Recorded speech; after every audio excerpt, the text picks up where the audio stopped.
Dear students, I hope you all will be fine. Here I am, Mohammad Jamal Khan, lecturer in botany, University of Education, Lahore.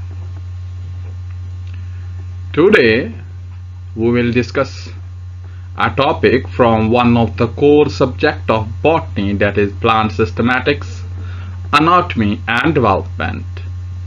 The course code of this subject is BOTN 1112. In this subject we discuss the concept, structure and the function of phloem. So here we have the content of this lecture, in which we discuss about what is phloem, then different components of phloem, that include sieve elements, companion cells, phloem fibers, phloem parenchyma. Then we have the classification of phloem, then we have primary and secondary phloem, and in them we have protophlloem and metaphlloem. So first, what is phloem? Simply, it is a type of complex tissue in vascular plants. Basically, it is the chief food conducting tissue. Both this phloem and xylem constitute the vascular system of the plant body. This phloem is composed of several types of cells. The term phloem is first introduced by a scientist, Nageli, in 1853.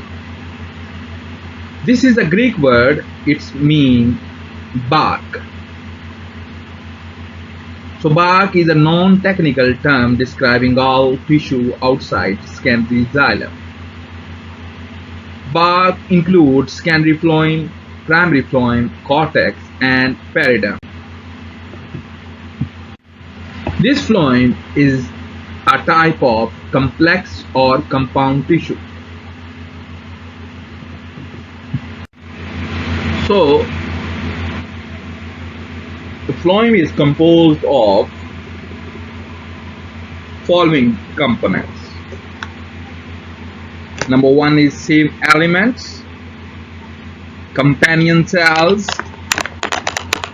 phloem parenchyma, and in the end we have phloem fibers or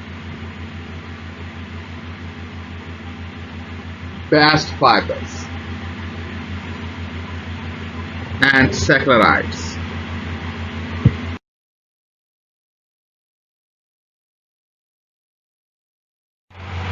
So the first component is sieve element.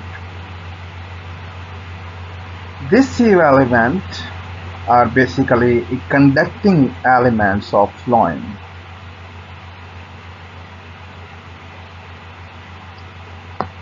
These are elongated cells with perforated areas in their walls. These perforated areas are called the sieve areas. The wall parts bearing the sieve areas are called as sieve plate.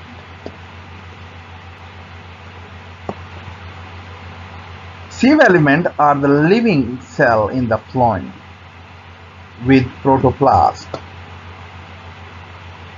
Due to this, there is no lignified secondary wall in it. The wall of sieve elements are concerned with the transportation of food, especially sugar. At maturity, sieve elements lose their nuclei.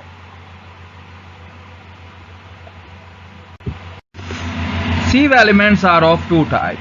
One is sieve cells and the second one is sieve tube. So firstly we discuss sieve cells. Sieve cell is a type of sieve element with unspecialized sieve area. They have no sieve plates and sieve cells are commonly long and slender, having taper ends. Sieve areas are particularly numerous on these ends. These cells are present in gymnosperm and lower vascular plants.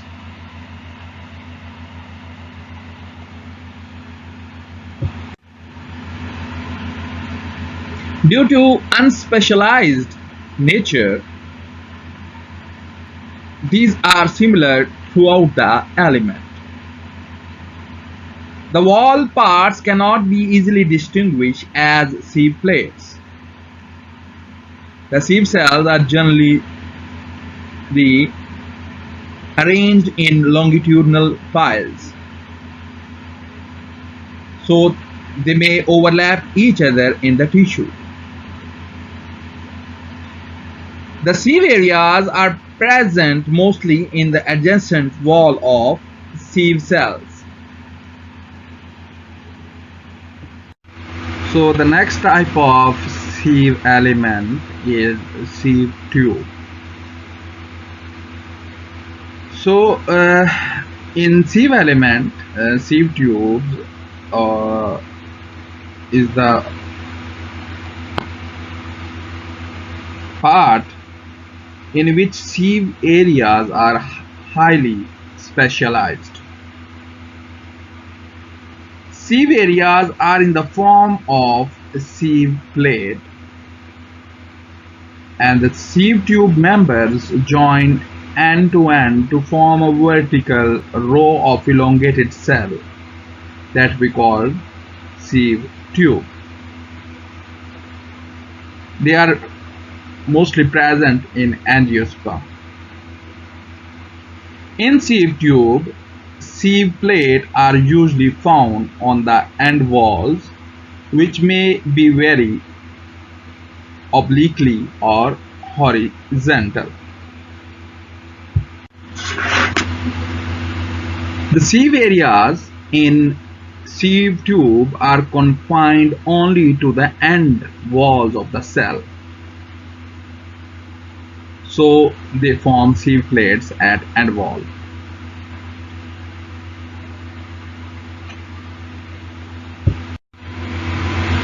So here we have the sieve elements. First one is the sieve cells, and the second one is sieve tube. So this one is the sieve tube, that is the major component of sieve element, and these sieve cells are combined to form this sieve tube. So here we have the sieve plates, and in these sieve plates we have pores, or basically these are the end wall of these cells, and each end wall of having perforation.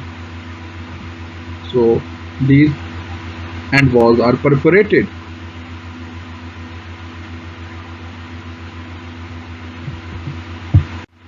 So actually this is a sieve area. So the end walls that bearing sieve area, we call it as sieve plate. So this is a graphical representation of sieve tube. The second component of phloem is companion cells. These are specialized parenchymatous cells that are closely associated with sieve elements in origin, position, and function. The sieve tube member and the companion cells arises from common mother cell, that is meristematic cell. So these develop from same meristematic cell that give rise to the sieve element and companion cells. Such meristematic or mother cells divide longitudinally, and one of them differentiate into sieve tube and other into companion cell. Number of companion cell varies from 1 to many. Normally, a single companion cell is found associated with the sieve tube. In the primary phloem, but in certain plants, more than one cell have been reported. The companion cells are narrow and long than sieve tube. As companion cells are parenchyma cells, so they have thin wall cells. The sieve tubes and companion cells are connected through plasmodesmata that are present in their longitudinal walls, which is a common wall for both, and as both the sieve tube and the companion cell physiologically associated with each other, so with the death of one cell, other cell also dies. It is a particular but a characteristic feature of companion cell. In addition to this, these companion cells are metabolically very active and perform different functions.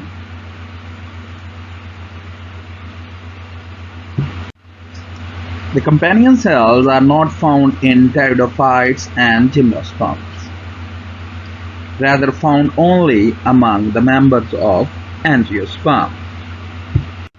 Companion cells play an important role in the maintenance of a pressure gradient in the sieve tubes. So these control the passage of material and provide energy to sieve tubes in loading and unloading of assimilates, thus help in the conduction of food along with sieve tubes. In addition to this, in conifers and ginkgos, some phloem parenchyma cells are closely associated with sieve cells. So, in these gymnosperm and low vascular plants, there are no companion cells, but contain parenchyma cells that are known as albuminous cells. These albuminous cells seem to be similar to the companion cells in their physiological function. So the third component of phloem is phloem parenchyma. Actually, these are the small parenchyma that are present in primary and secondary phloem. These parenchyma cells of primary phloem are elongated,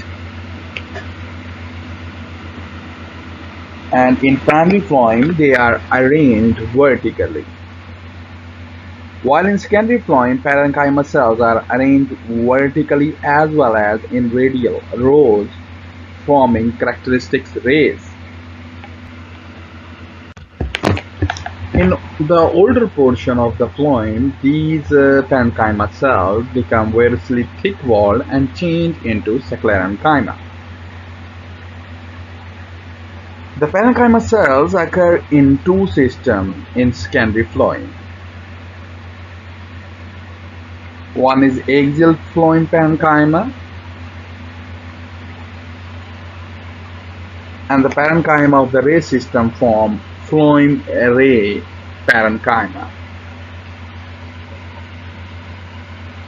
These parenchyma possess primary pit fields.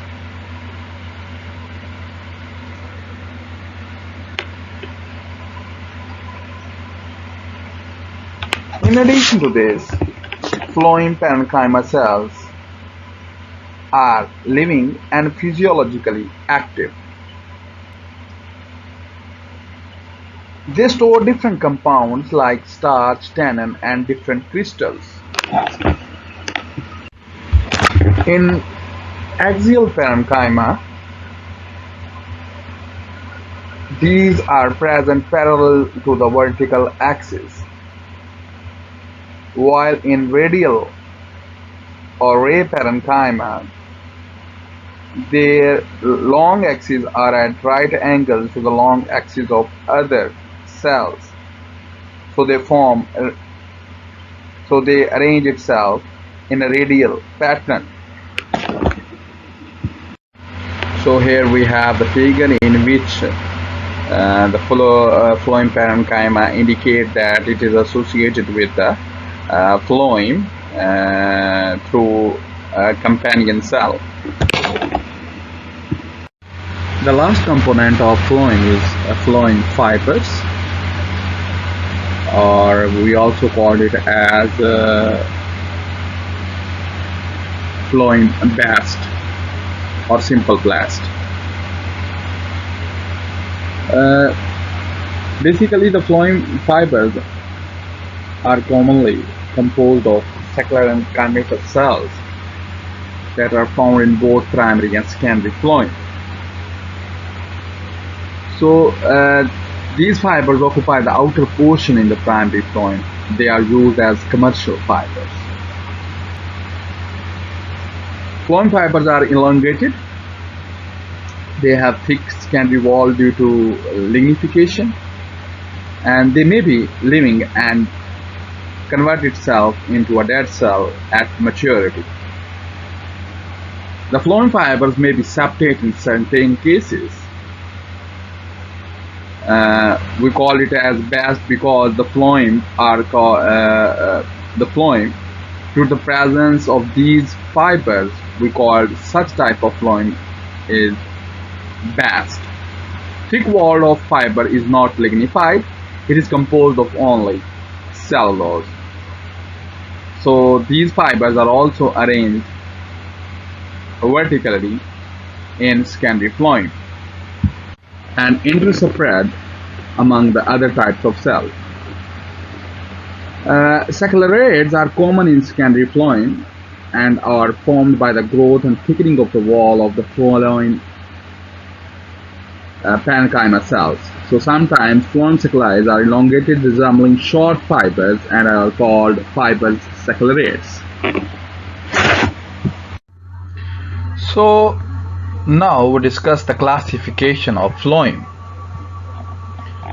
Majorly, the phloem is classified on the basis of development. So on this criteria, we have two types of phloem. One is primary phloem. The second one is secondary phloem. So here we have the origin of primary phloem, that is procambium, and the origin of secondary phloem, that is vascular cambium. In the primary phloem,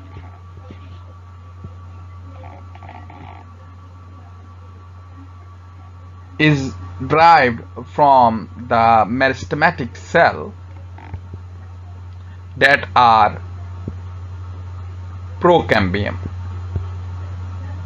So we simply say that it is differentiated from the meristem called procambium in the primary plant body. So in this figure here we have the secondary where we have the phloem and xylem in primary growth. So in between this phloem, that is indicated by a purple color, and xylem, that is indicated by a dark green color. In between purple and dark green color we have a light green structure, that is procambium. So the phloem formed as a result of primary growth, we called it as primary phloem.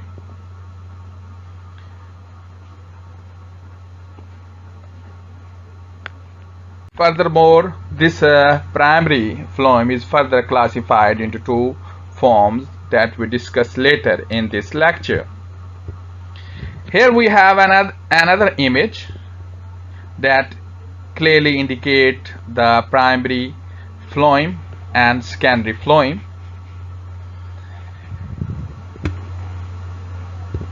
As we concern with the secondary phloem,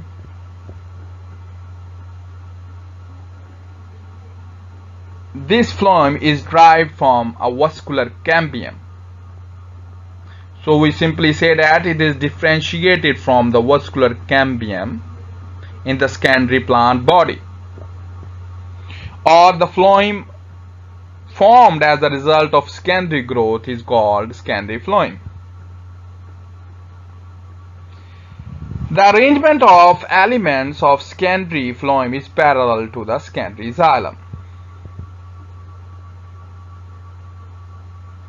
and the arrangement of the tissue in secondary phloem is determined by the nature of cambium. So here we have clear indication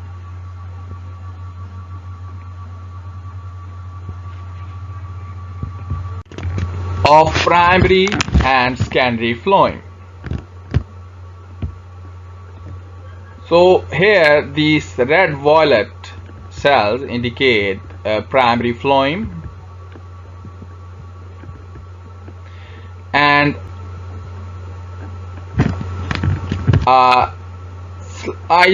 slightly indigo color indicates secondary phloem.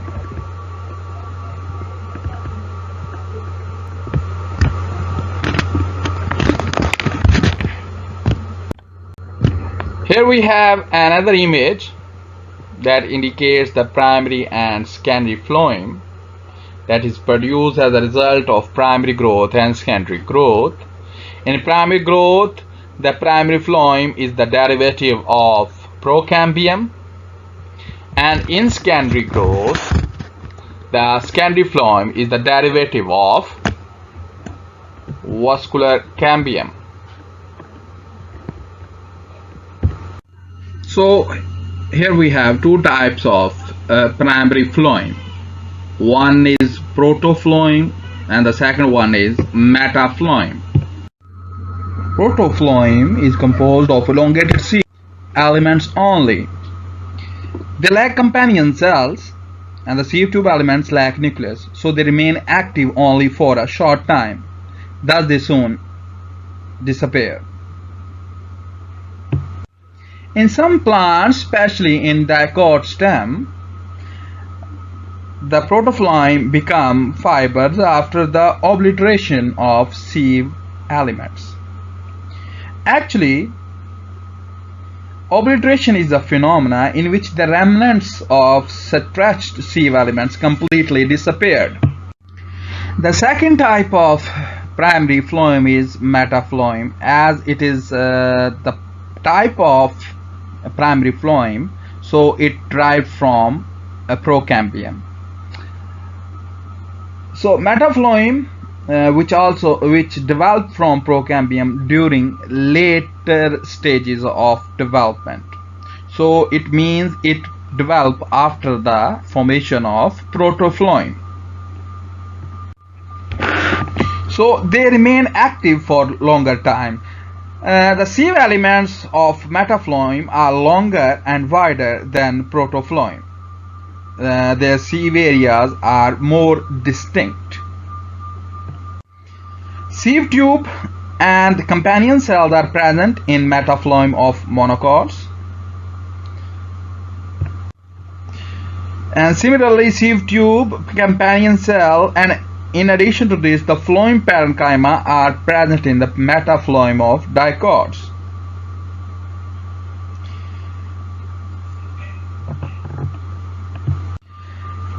The metaphlloem mostly lack fibers. In dicots, the metaphlloem disappear after secondary growth. In these plants, metaphlloem sieve elements become inactive after the formation of secondary conducting elements. So it means the metaphlloem may be partially disorganized or completely obliterated. The delimitation of proto and metaphloem is distinct in monocot, but in dicots both the tissues merge gradually. So there is no distinction between proto and metaphloem in plants having secondary growth. So here we have the grammatical representation of protophlloem and metaphloem.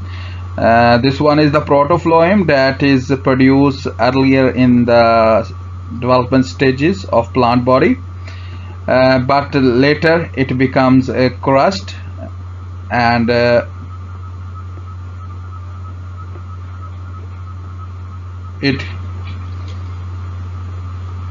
here it indicates after the maturation of this protophlloem. So the next is we have the metaphloem that produced later in development stages.